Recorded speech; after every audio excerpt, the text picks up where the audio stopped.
हमारे सभी डिफेंस के सर लोगों को राम राम सर, जय Hind sir, very good morning sir. RBI के एग्जाम में अब केवल अगर मैं सिंपल कहूं 12 से 15 दिन का समय और बचा हुआ है।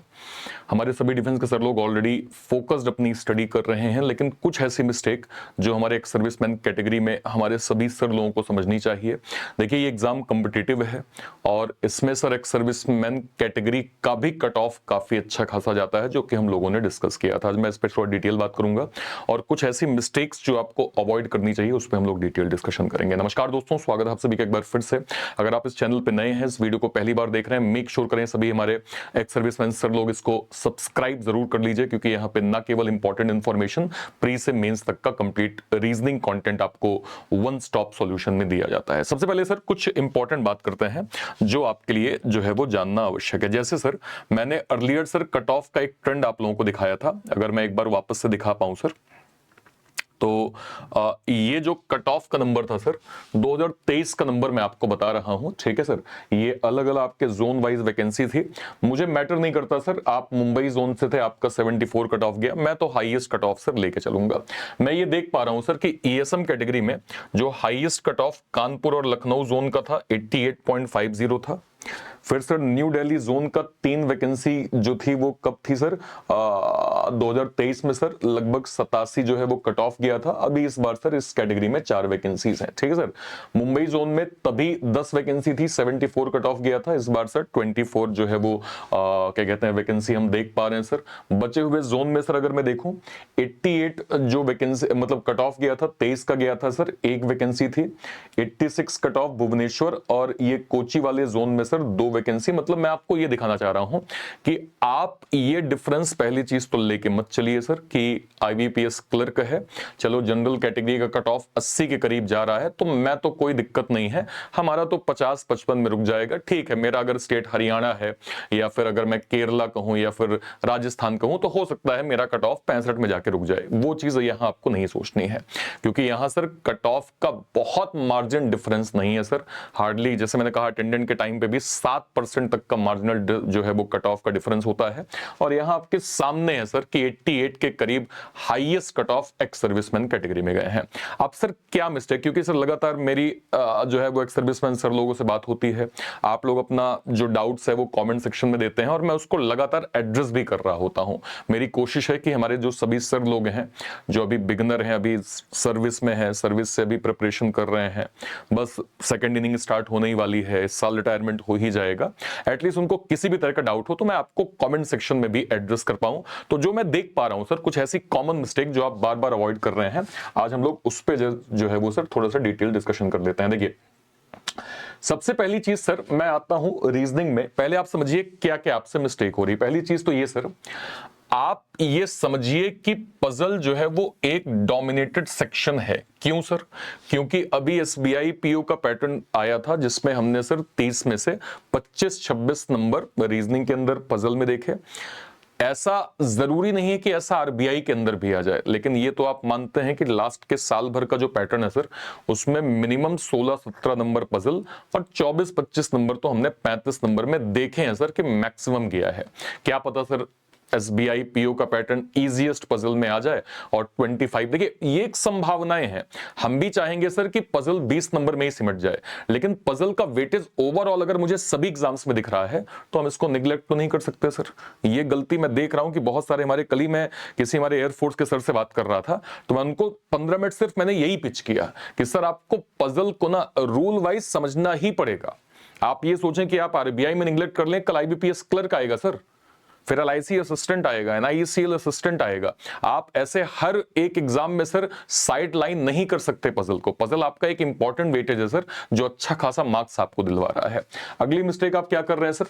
Practising without time limit, speed matters, ultimate practice does not build exam temperament. आप क्या कर रहे हैं सर? किताब ले लेते हैं, मैंने आपको क्लास की पीडीएफ दे दी, हमारे सर लोग उसको प्रिंट करवा लेते हैं और फिर घर में बैठ के, सर उसमें दिक्कत नहीं है सर, लेकिन आप समझिए कि आप आरबीआई के अंदर स्पीड के बिना आपका काम नहीं चलेगा सर।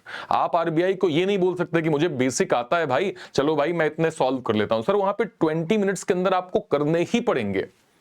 आप ये समझिए सर, आपको टाइम की यहां पे इस एग्जाम में तो पर्टिकुलर वैल्यू देनी ही पड़ेगी टाइम की। बाकी एग्जाम्स में फिर भी कहूंगा सर कि कंस्ट्रेंट होकर अगर आप सिलेक्टिव अप्रोच करेंगे तो भी आप पास हो जाएंगे, लेकिन आरबीआई के अंदर ये नहीं है सर। 80 प्लस एटलीस्ट आपका जो है वो अप्रोच बनेगा, और वो तभी बनेगा जब आप एक्यूरेसी के साथ स्पीड पे जाएंगे। अगला देखिए सर, इग्नोरिंग डायग्रामेटिक जो है वो representation, skipping diagram leads to confusion in complex arrangement. मतलब क्या है सर, देखिए मैं आपको हमेशा बोलता हूं, पेंटागन, हेप्टागन, हेक्सागन दिया हो, बनाइए आप सर्कल, ये क्लियर है सर आपको। जैसे लीनियर में अगर मैं कहूं कि सी किसी अंतिम छोर पे बैठा है, तो आपको इंस्टेंट तो नहीं पता सर कि सी लेफ्ट साइड में बैठा है राइट साइड में बैठा है, तो आपको दो पॉसिबिलिटी लेके चलनी पड़ेगी ना सर, ये तो नियम है ना सर। एक सिंगल पॉसिबिलिटी में अगर आपको पता चल जाए कि नहीं यही पॉसिबिलिटी सही होगी, तो उस टॉपिक का जो नाम है वो पजल क्यों होता सर। हमने पहली बार रीजनिंग पढ़ी है, लेकिन हमने पजल तो कह रहे पजल हो गया वो आदमी, इसका मतलब यह है कि भन्ना गया वो, उसको नहीं पता है कि कहां से क्या। तो ऑलवेज सर आपको दो पॉसिबिलिटी बनानी ही पड़ेगी। अगले पे आइए, अगली मिस्टेक क्या है sir, not revising basic. Basics आप लोग अभी भी नहीं कवर कर रहे हैं सर। मैं कहता हूं आप लोग मॉक टेस्ट दीजिए, देते हैं अच्छी बात है, लेकिन सर आप क्या उसको एनालिसिस करते हैं। मैंने कहा सर एक घंटे आपको मॉक टेस्ट देना है, 2 घंटे रिवीजन करना है। बताइए सर, ईमानदारी से बताइए कितने हमारे ऐसे एक्स सर्विसमैन सर लोग हैं जो जेन्युइनली उस 2 घंटे में जो है वो फोकस कर रहे हैं, अपनी मिस्टेक को जो है वो प्रॉपर देख रहे हैं। नहीं कर रहे हैं सर। आपको अगर नहीं पता चलेगा कि सिलॉक के समनॉट कॉन्सेप्ट में आपसे गलती हो रही है, तो आप कैसे उस क्वेश्चंस को वापस प्रैक्टिस करेंगे। वो सेम कॉन्सेप्ट अगले मॉक में आ गया, फिर आप गलती कर देंगे। नेक्स्ट पे आइए, focus only on tough puzzle. ये भी कई लोगों का सर मैंने देखा, सर लोग मुझे कह रहे हैं कि अरे सर हम तो ये इस डर से हैं सर कि कहीं लेवल अप ना आ जाए। अरे लेवल अप नहीं आएगा सर, जब आपका कट ऑफ ही 80, अगर एक्स सर्विसमैन का कट ऑफ 85 प्लस जा रहा है, तो उसका मतलब ये है सर कि लेवल इजी है। नॉर्मली कट ऑफ होता ठीक है, लेकिन ex serviceman cut off generally इतना हायर हमने बहुत कम ट्रेंड में देखा, ये आप भी जानते हैं सर। तो अगर ये कट ऑफ ऊपर है मतलब पेपर इजी है सर। तो आपको ज्यादा मैक्सिमम, ठीक है सर, ये मैं मानता हूं लेवल अप पजल आ सकती है, इसमें गड़बड़ नहीं है, पर उसका वेटेज सर कम होगा। आप समझिए इस चीज को कि मैं जब कहता हूं कि अगर मान लीजिए 5 पजल आ गई, तो आप यकीन माने 3 से 4 पजल लेवल से कम ही आएंगे सर, कॉन्सेप्ट बेस्ड, या मैं कहूं कि सीधे सीधे डॉट पॉइंटर बेस्ड होंगे सर। आपने उस डॉट पॉइंटर को फोकस कर लिया, आप क्वेश्चन कर पाएंगे। समझ में आ गया सर मैं क्या बोल रहा हूं, ठीक है, ओके। ये आपकी मिस्टेक रीजनिंग की हो गई। सर क्वांट के देखते हैं क्या क्या मिस्टेक है। सर आप इस टॉपिक को जो है वो बार बार स्किप करते हैं, सिंप्लीफिकेशन जो है वो अप्रोक्सीमेशन। आपको ये समझ में आना चाहिए सर कि ये हाईएस्ट स्कोरिंग जोन है, आपको कैलकुलेशन ट्रिक्स मेथड पढ़नी ही पड़ेगी सर। और लास्ट के ये 15 दिन आपके लिए बहुत इंपॉर्टेंट हो जाते हैं। Next, neglecting arithmetic basic. इसका सर आपको मैं इसलिए कहता हूं, जैसे ratio, percentage, profit loss, averages, ये टॉपिक ना केवल अर्थमेटिक में काम आते हैं, इन टॉपिक से कई अर्थमेटिक के दूसरे टॉपिक के क्वेश्चंस आप कर पाते हैं, और ये आपको मैक्सिमाइज नंबर देता है डीआई के अंदर सर। तो आप इसको निग्लेक्ट नहीं कर सकते हैं, इस चीज को ध्यान रखिएगा, ठीक है। ओवर रिलायंस क्या कहते हैं, रिलायंस ऑन क्या कहते हैं कैलकुलेटर्स ड्यूरिंग प्रैक्टिस। मतलब कि आप अगर कैलकुलेटर लेके बैठ रहे हैं सर, आप कैलकुलेशन करने के लिए आप कैलकुलेटर का प्रयोग करते हैं, तो ये भी बहुत नुकसानदेह है सर, क्योंकि एट देन कैलकुलेटर अलाउड नहीं होगा। बहुत छोटी सी बात है सर कि अरे सर मैंने बस एक ही क्वेश्चन के लिए यूज किया था, ऐसा मत करिए सर। मेंटल कैलकुलेशन आपको करनी पड़ेगी, ट्रिक्स आपको समझना ही पड़ेगा सर, ठीक है। नेक्स्ट क्या है, इग्नोरिंग डीआई प्रैक्टिसेस। मतलब आपको ये समझना पड़ेगा, अगर आप प्रीवियस ट्रेंड को देखें sir, Arun sir daily class ही लेते हैं सर, ट्रेंड को देखें तो एटलीस्ट 2 से 3 डीआई आती है सर, और डेडिकेटेड डीआई है। मतलब अगर मैं थोड़ा सा यहाँ पे जो है वो क्या कहते हैं पेपर का पैटर्न दिखा पाऊं सर कि कौन कौन से जो है वो डीआई ज्यादा एग्जाम में आ रही हैं, तो आप सर यहाँ पे देखिएगा, ये पेपर का पैटर्न सर 2023 का पैटर्न था, आराम से 90 के करीब अप्रोच आप देख पा रहे हैं, ठीक है सर। इसके बाद यहां भी देखिए सर लगभग 86 करीब अप्रोच आप देख पा रहे हैं। यहां भी आप देखिए सर 88 करीब अप्रोच आप देख पा रहे हैं। क्वांट के नंबर 28 से 33 आराम से बन रहे हैं। इसके बाद इसमें देखिए लगभग 88 करीब आप अप्रोच देख पा रहे हैं। पेपर में सर मैं जो है वो क्वांट की बात करता हूं, bar graph DI, line DI, इसका वेटेज, और इसके अलावा कैसलेट डीआई, ये मुझे लगता है अरुण सर कंसिस्टेंट आप लोगों को गाइड कर रहे हैं और लगातार ये पढ़ा रहे हैं और बार बार इस चीज को बता रहे हैं कि ये टॉपिक कितने ज्यादा इंपॉर्टेंट है अगर आप क्वांट की यहाँ पे प्रैक्टिस कर रहे हैं। तो सर आप इसको इग्नोर नहीं कर सकते, मैं बार बार ये चीज कह रहा हूं, और ये आपकी प्रिपरेशन में सर आपकी काफी मदद करने वाला है, ठीक है। अब आते हैं सर नेक्स्ट पे, नॉट रिवाइजिंग फॉर्मूला, फॉर्मूला बहुत इंपॉर्टेंट है सर। अगर मैं सीधे सीधे स्पीड मैथ्स की बात करूं, है ना, स्पीड मैथ्स में तो बहुत ही काम आएगा, इसको आप मिस मत करिए। देन हम इंग्लिश बात करते हैं। सर देखिए, मैंने संतोष सर से क्लियरली बात करी कि सर आरबीआई का लेवल आरसी पे क्या होता है, तो उन्होंने कहा कि सर आरसी लेवल अगर आप बाकी एग्जाम्स को देखें तो आरबीआई के अंदर इतना एज बहुत हायर लेवल नहीं होता। स्टोरी बेस्ड पैटर्न हमने अर्लियर ट्रेंड में देखे हैं सर, और अगर स्टोरी के अलावा कोई और पैटर्न आता है तो बहुत इन डेप्थ नहीं जाता sir. RC required strategy, not guess work, ठीक है। फिर आप ग्रामेटिकल रूल, क्योंकि सर एरर स्पॉटिंग और sentence correction demand strong grammatical basic, ये टॉपिक्स का वेटेज है सर। ये टॉपिक्स का वेटेज हमने 2023 में भी देखा था, उससे पहले भी देखा था। ये बात सही है सर कि बहुत सारे हमारे डिफेंस के सर लोगों में एक इंग्लिश का एक फियर है सर, लेकिन आप समझें कि जो मैंने वही कहा कि मैंने संतोष सर से लाइव जब हम लोगों ने आरबीआई का नोटिफिकेशन कवर किया था तब मैंने उनसे पूछा था, उन्होंने कहा कि सर अगर कोई थोड़ा सा भी ग्रामेटिकल रूल को जो है वो समझ ले और उनके एन नंबर ऑफ क्वेश्चंस की प्रैक्टिस कर ले प्लस कुछ इंपॉर्टेंट टॉपिक को कवर कर ले तो इंग्लिश में ज्यादा दिक्कत जो है वो नहीं आएगी, और आपको सर इन दोनों टॉपिक्स को जो है वो कवर तो करना ही पड़ेगा। और आते हैं sir neglecting vocab, cloze tense and fillers depends upon word knowledge. मैं सर अभी कौन से एक सर से बात कर रहा था, शायद हमारे नेवी के सर थे, 15 साल के भी रिटायरमेंट है और प्रिपरेशन करना स्टार्ट कर दिए। उनका क्वांट अच्छा है सर, रीजनिंग अच्छी है, इंग्लिश भी ठीक है, लेकिन वोकैब में बहुत फंस जाते हैं। तो फिर मैंने सर उनकी बात हमारे इंग्लिश के सर से करवाई, तो जब उन्होंने पूरा एक्सप्लेन किया तो सर ने कहा कि सर आपका एक तो वोकैब जोन में आपको प्रॉब्लम है, प्लस आप थोड़ा सा जल्दबाजी कर देते हैं अटेम्प्ट में। वोकैब एक इंपॉर्टेंट सेक्शन है सर, वोकैब जैसे क्लोज टेंस और जो है वो क्लोज टेंस एंड जो है वो fillers depends upon the word knowledge. मतलब ये दो टॉपिक्स में अगर आपकी वर्ड नॉलेज अच्छी है, क्योंकि आप देखते हैं क्लोज टेस्ट के जो है वो आने के चांसेस हायर होते हैं, फिलर्स के आने के चांसेस होते हैं, तो आपको वर्ड नॉलेज सर रखना ही पड़ेगा, ठीक है। इसके बाद आइए overconfidence assuming English is easy leads to careless errors. ये सर इन जनरल होता है कि हम गेस वर्क में ज्यादा जो है वो फोकस करते हैं कि चलो यार गेस वर्क के थ्रू मेरा जो है वो काम बन जाएगा। ऐसा नहीं होता सर, हर बार नहीं होता है, और अगर आप गेस वर्क पे डिपेंडेंसी आप रखे हैं तो हायर चांसेस है कि आपके गलत जो है वो आंसर ज्यादा होंगे, ठीक है sir. Okay, not practicing descriptive, चलो ठीक है, ये तो आपका जो है वो क्या कहते हैं पीओ लेवल एग्जाम्स की बात हो गई। अब आपको फोकस क्या करना है सर, इसको देखिए, ये आपको लास्ट के 10 टू जो है वो 15 डेज में काम आएगा। पहली चीज फुल लेंथ टेस्ट, मैं यहां पे अब ऑल्टरनेट वर्ड को हटा देता हूं सर, ठीक है, क्योंकि अब सर आपका डेली एक यहां पे फुल लेंथ जो है वो मॉक का आपका चैलेंज होना चाहिए। कोशिश करें सर डेली एक आप यहां पे मॉक दें, ठीक है सर। सबसे पहली चीज डेली एक आपको मॉक देना है। यूज सेक्शनल मॉक, जैसे आपने कंप्लीट मॉक दिया सर, अब मैथ्स का टॉपिक वाइज आपने फोकस्ड एक मॉक दे दिया, किसमें, डीआई बेस्ड, एक फोकस्ड आपने मॉक दे दिया सिंप्लीफिकेशन बेस्ड, एक फोकस्ड आपने मॉक दे दिया सर अप्रोक्सीमेशन बेस्ड, एक फोकस्ड आपका मॉक हो गया सर अर्थमेटिक के किसी टॉपिक बेस्ड। इससे आप टॉपिक वाइज भी कॉन्फिडेंस सर एग्जाम के अंदर पाते जाएंगे, ठीक है। Analysis mistakes through after each test, देखिए सर अगर मॉक टेस्ट देने से सिलेक्शन होते तो हर कोई सिलेक्ट हो जाता। मॉक टेस्ट देना इंपॉर्टेंट नहीं है सर, उसको एनालिसिस करना इंपॉर्टेंट है, अपनी मिस्टेक्स को गो थ्रू करना इंपॉर्टेंट है सर। ये आप जितना ज्यादा करेंगे आपको हेल्प उतनी ज्यादा जो है वो यहाँ पे मिलेगी, ठीक है। तो मॉक टेस्ट को एनालिसिस बहुत इंपॉर्टेंट है। अगर 100 में से लेट सपोज मैं आपसे एज्यूम करूं कि आपने नियर अराउंड सर 70 अटेम्प्ट कर लिया, और मतलब मान लीजिए ओवरऑल 70 सही हो गए और टोटल अटेम्प्ट किए आपने 30 गलत हो गए, तो उस 30 जो गलती है ना सर उसको डिटेल एनालिसिस करिए, क्योंकि जब आप एग्जाम में ना टिक कर रहे होते हैं ना सर, कभी भी कोई टिक गलत नहीं करता है, वो यही सोच के टिक करता है कि हाँ मेरे अकॉर्डिंग तो सही ही है। तो मिस्टेक कहां पे हो गई सर, इसको अगर आपने अच्छे से फोकस कर लिया आपका एग्जाम जो है वो ठीक लेवल पे बन जाएगा सर, ठीक है। Okay, then take progress by comparing scores over time, यानी कि अपने मतलब देखिए सर अगर आप एक सिंपल तरीका ये होता है कि आपने स्वयं की शीट जो है वो बना ली, उस शीट को आप लगातार देख रहे हैं कि आपने जो है वो कितना स्कोर कैसे किया हुआ है, क्या इंप्रूवमेंट है, या फिर आप अपने मॉक को ही लगातार ट्रैक कर रहे हैं कि हाँ पहले मेरे से ये गलती हुई, फिर ये गलती हुई, अभी मेरी ये इंप्रूवमेंट चल रही है, यहां पे भी आपको काफी हेल्प मिलेगी।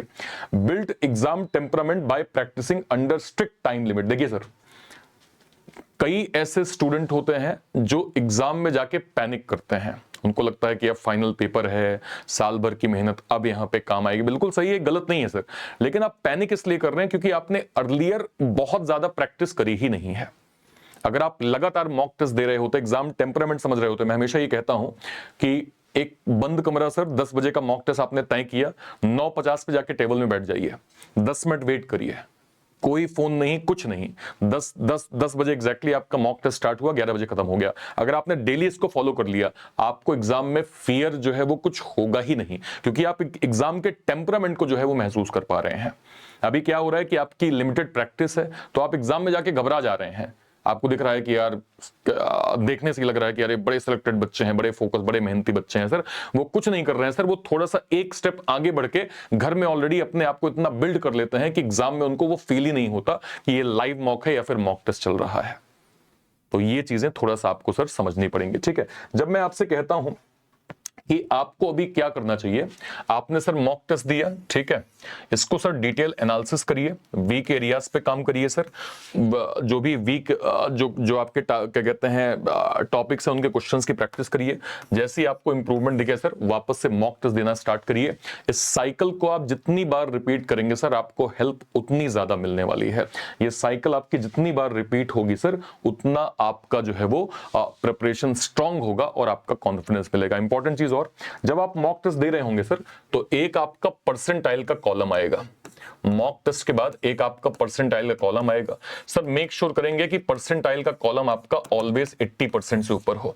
80% से ऊपर इसलिए सर क्योंकि ये शो करता है कि आपने सही स्ट्रेटेजी से मॉक दिया है, सही तरीका आपको मॉक देने का आता है, आपको पता है कि क्या करना है क्या नहीं करना है, पहले किस सेक्शन में किस टॉपिक की अप्रोच पहले करनी है, किसकी बाद में करनी है, किस क्वेश्चन को कितना टाइम देना है, किस क्वेश्चन को कब स्किप कर देना है, ये सब आपकी जो है वो स्किल को बता रहा होता है। तो अपने परसेंटाइल को सर जरूर से जरूर मेंटेन करके रखिए, ठीक है। सभी डिफेंस के सर लोग मुझे बताइएगा, हालिया आपने जो भी आरबीआई का मॉक दिया है, जो भी आपने हालिया आरबीआई का मॉक दिया है, मुझे बताइएगा सर कि आपका टोटल स्कोर उसमें कितना बना है सर। आपका मैथ का स्कोर क्या है, रीजनिंग का स्कोर क्या है, इंग्लिश का स्कोर क्या है, और ओवरऑल पेपर में सर आपकी एक्यूरेसी क्या रही है, ये आप सभी लोग सर मुझे वीडियो के कमेंट सेक्शन में जो है वो प्रॉपर जरूर से जरूर बताइएगा।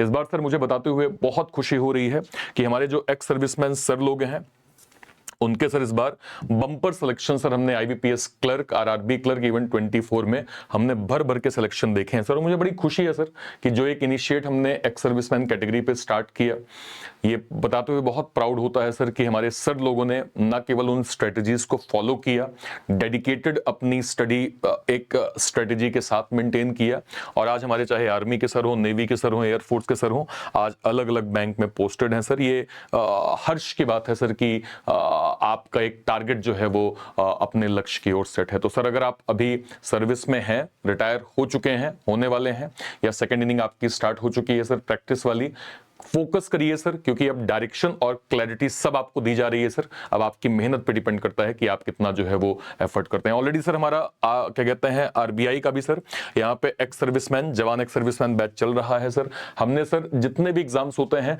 जिसमें भी क्लैरिकल लेवल जो है वो एलिजिबिलिटी होती है, सभी के सर हमने एक्स सर्विसमैन बैचेस जो है वो लॉन्च किए हैं। इंस्टेड ऑफ दिस कि आप अलग अलग सेपरेट जो है वो एग्जाम वाइज बैच लें, हम आपको रिकमेंड करते हैं सर कि आपको हमारे एक्स सर्विसमैन सुपर पैक या फिर सुपर नाइक के साथ जाना चाहिए।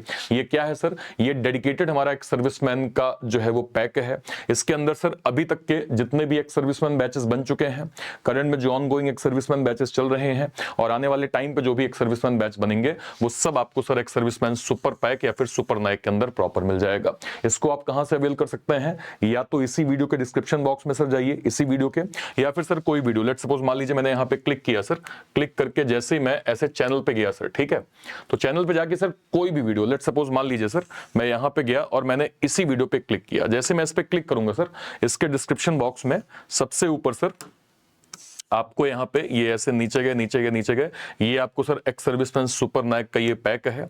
आपने क्लिक किया सर, आपको सुपर नाइक का ये पैक मिल जाएगा।